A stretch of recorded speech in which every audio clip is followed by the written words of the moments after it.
So the 5 things you want to do before you start house hunting. Number 1 is get pre-approved. 2 critical reasons to get pre-approved. 1, you want to know how much you're actually qualified for, so when you go shopping, you're looking in the price range that's comfortable for you. But 2, the biggest mistake I see buyers make that aren't pre-approved is they go house shopping, they find a home, they fall in love with it, and it's their dream home. They don't have their pre-approval, so they can't submit the offer, and then the house sells. And then they're chasing forever to try to find that dream home again and have the toughest time. Number 2, know your monthly comfort zone. I'm going to give you a little secret. Knowing your monthly comfort zone payment-wise, know that before or after you get your pre-approval, and I'll tell you why. Banks will approve you for more payment than you may need. I recommend staying below the maximum that they're going to give you because you want to live comfortably. Banks will take you really to the edge. And so knowing your personal comfort zone is critical. Number 3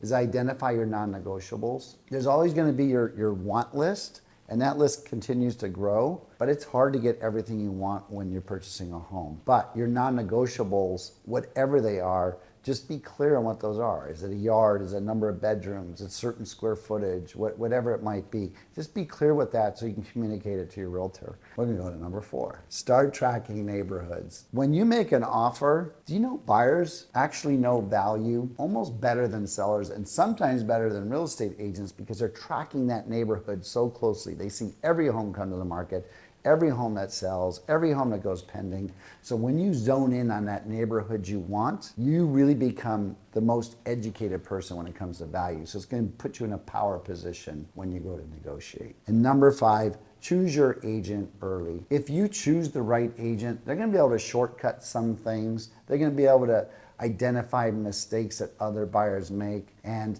if you happen to choose an agent on the Kaminsky Real Estate Group, you probably are starting off with a really good decision. Thanks for watching.